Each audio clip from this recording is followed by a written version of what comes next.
Welcome back to another edition of Electric Avenue's Music Corner. Thank you for joining me. I'm Mr. Rourke, your host. No, I'm just kidding. Uh, Thank you for joining me. Um, Kind of a quiet week around here, being a holiday week, but there's a lot of stuff that came out this week, more than last week. Funny enough, if you caught my last video, you saw about a half an hour of me giving uh, things, records, CDs that I wanted to have be made into vinyl. And those were all personal sorts of choices. I hope that some of you found that semi interesting. And thanks for commenting about things you'd like to see. And if you have the time, go back and watch that because that was quite a feat of fortitude to get through a half an hour of talking without any edits or a drink of water. I thought about that and I thought, this is why people edit their videos, okay? So, anyway, I'm not that highly sophisticated yet. So, here's this week's little fireside chat. New releases, let's go. Boom. Neil Young and Crazy Horse Toast. Is it like we're drinking a toast? Or is it like, hey man, can you get me a piece of toast this morning for breakfast? So yeah, 7-track Crazy Horse album, 2001 studio album, previously unreleased. Some of these songs apparently made it to Are You Passionate in different forms, that album. It's 3 sides, so the 4th side is etched. Fortunately, for Neil Young, it is not break the bank expensive, so that's nice. Anyway, grab the new Neil Young. I'm telling you, the guy never sleeps. And, now I just see there's going to be another live record with Crazy Horse in a couple of weeks. Well, about a month. So he's got something going every month. A big reissue this week that I know people are going to be like, I need that. Cake Fashion Nugget. You can't have your Neil Young toast without cake. Well, maybe you can. Lots of bread products this week. Anyway, this is the one that starts with the song Frank Sinatra. The big hit from it was The Distance. It also has Daria, which was a great song, kind of reminiscent of the TV show in a way, the cartoon. And also has their version of I Will Survive. It's a classic. So go out and grab it if you can. I've got a small stack, but I don't think they're going to last for very long. And I don't know how many they have back at the warehouses, but I wouldn't count on too many. Somebody actually told me that there was a cake box set that came out for Record Store Day. I want to say maybe 7, 8, 9 years ago, maybe now.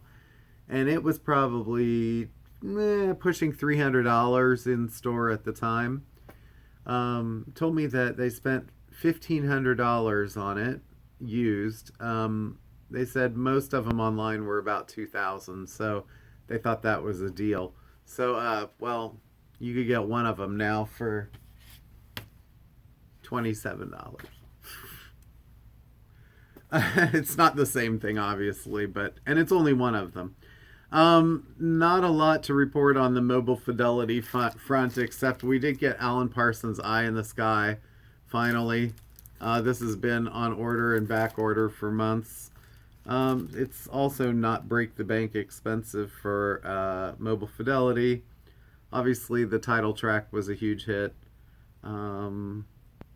It's a great album, actually. So, 4 sides. I don't know if it was done... Doesn't say, oh, it's at 45 RPM, so for optimal sound quality. Okay.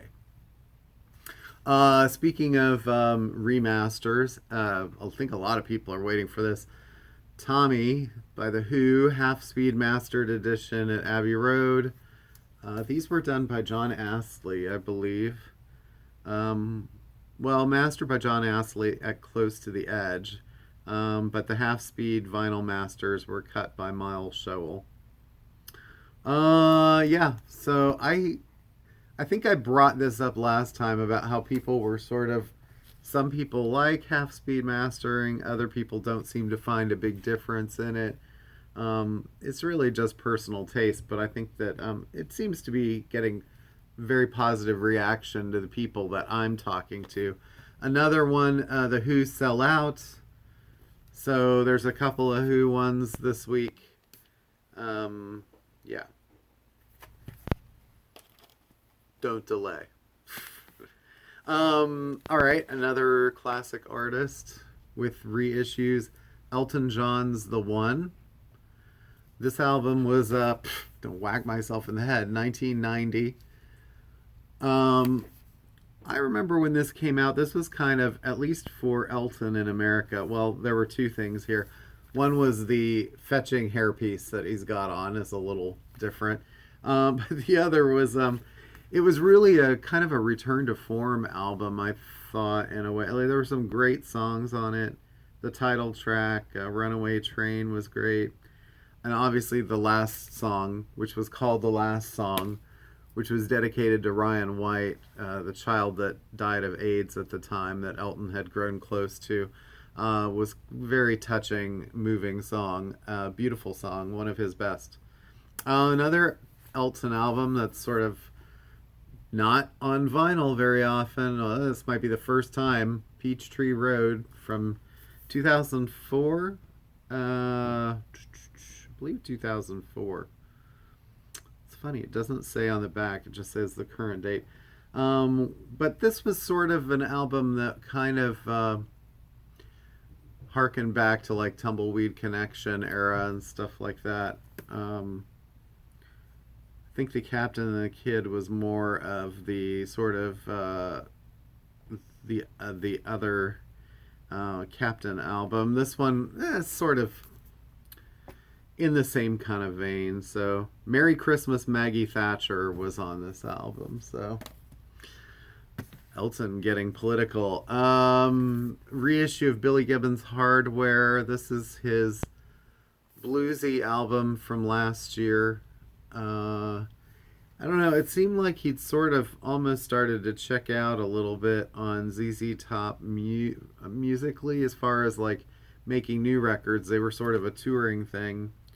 And then Dusty went and died, and Billy's been pushing the solo stuff. This is on yellow vinyl. Another reissue that is not that old of an album, maybe 5 years, is The Record Company's All of This Life. This was the album previous to the new one, and this is on white vinyl. So if you don't have this one, you might want to pick it up. It's a limited, so it probably won't be out there for very long. One thing I just wanted to show that I thought was interesting, one of my distributors was doing a big import sale a week or two ago, and I grabbed a bunch of things. Because of the pricing structures, it's been kind of crazy seeing what's going on. Yesterday, there was an album that I sold for $21, and I went back to reorder it, and the cost for me had gone up to $24, and they want me to sell it for like $36, $37. This is happening across the board a lot more. So when I see sales, I try to pounce on them. And there were a bunch of import things that look kind of interesting. And one that I hadn't really taken note of when it came out, but I decided to bring a few in, is Paul Simon. This is called the Ultimate Collection. And, there's a lot of Paul Simon, Simon and Garfunkel records out there. But it has a pretty good track list. Granted, the last song is Bridge Over Troubled Waters, so I don't know if, that's really can be categorized as Paul Simon. It's sort of, but there are other Simon and Garfunkel tracks through the record. But it does start with You Can Call Me Al and Graceland, and then Mrs. Robinson. So, Cecilia's on here, Late in the Evening, Slip Sliding Away. I don't see Kodachrome. Anyway, I don't think that's on here. There's a lot of really cool Paul Simon stuff on there, and it's under $30 for a double import. So I don't know, enough of me hawking products. Let me see. I swear to God, I'm not getting paid for this. JB Dunkel of Air, his new album Carbon. This is I think this is an import too. But this is his third solo album. So if you were kind of wondering what happened with Air, it's not like they announced that they were breaking up. They sort of just went on hiatus, and whether or not they get back together is up in the air. Right, yeah, I know. Health. Some new sort of Trent Reznor sort of boosted band. They've had a couple of records. I guess this is the first one that's really, it seems to be like they're gaining momentum. There's a bunch of names on the bottom of this record. So I don't know. I'm guessing that these people are involved. Oh, yes. Perturbator, 100 Gex, JPEG Mafia, Soccer Mommy, Shoo Shoo. So a lot of kind of interesting indie and electronic bands are sort of taking part in that project. Reissue of Calvin Key's Proceed with Caution. This is sort of a guitar jazz classic. He's sort of like, well, they're just calling it a 1974 black jazz release from the Bay Area guitarist. So black jazz, I guess that's the term I need to be using. So these last few things, and then I've got some CDs.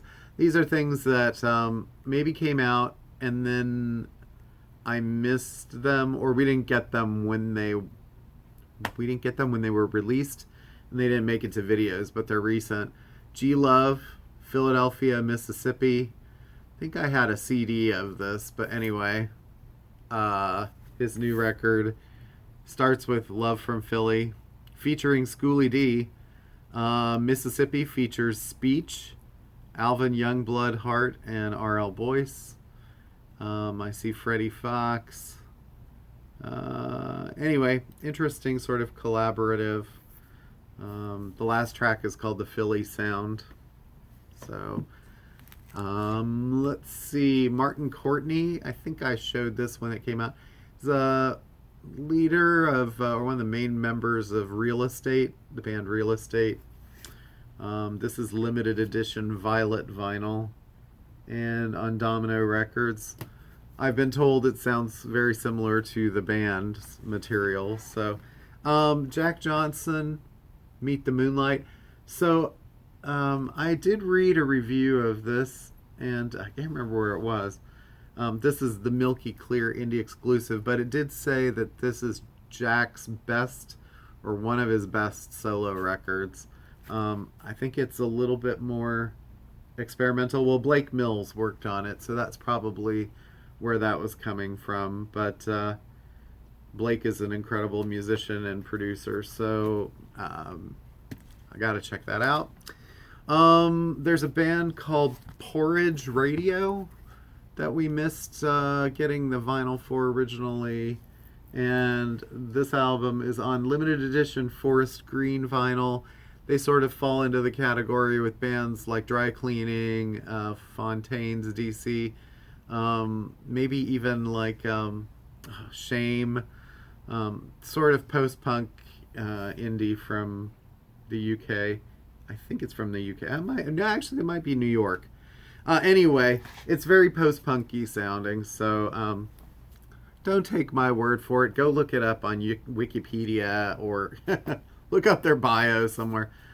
Don't trust this guy.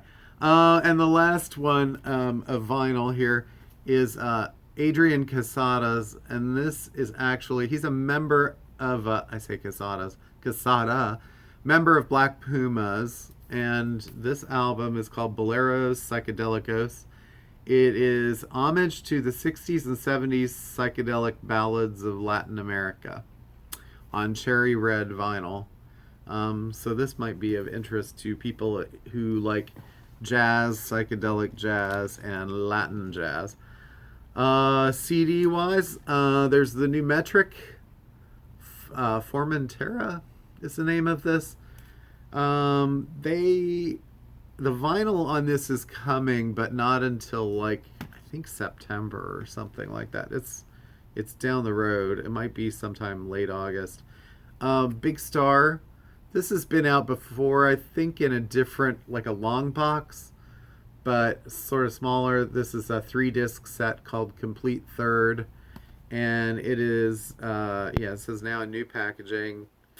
Every demo, rough mix, outtake, alternate take, and final master known to exist for their album Third, which was kind of an album that was sort of pieced together from sessions over a period of time. They were sort of disintegrating as a band at that point, but this is the one with Kangaroo and Holocaust are the sort of big songs from that. And then there is also a Dio box set. This is Holy Diver, and this is the remix by Joe Barresi, 2022 remix, remaster, Alive in Fresno 1983, and outtake singles and B-sides on disc 4. So there's 4 CDs in there. It's kind of a cool little box if you're a Dio fan. Okay. I think that's pretty much everything. I don't really have stuff that I wanted to discuss today, although I kind of mentioned the crazy pricing. In fact, I was just talking with a customer about that, and he was buying an import, and it was $38. I think it was something that maybe had been on sale. I'm not really sure. And I went to turn around to order it again, and the cost for me had jumped to $48, and it was going to be almost a $70 record. So this is like the crazy inflation that we're still dealing with, and honestly, it's going to put some people off of wanting to buy records. So I may just sort of have to pick and choose what's most important to bring in, or keep bringing in the stuff that actually is reasonably priced. So anyway, I don't know where this conversation is going, but this is definitely a shorter video than last week. You can hear my voice is already breaking after a day of talking to people, so I had to do this one a little later than usual. So thanks very much, and have a great weekend as we approach this of what tomorrow. I didn't even say. Normally at the beginning I say what day it is. July 8th, 2022. Have a great weekend, and I would say be safe, but all the fireworks have gone off and all the craziness in the world, so just live your life and enjoy every moment. Play the music. Thanks. Take care. Kylie says take care. Love her. Bye.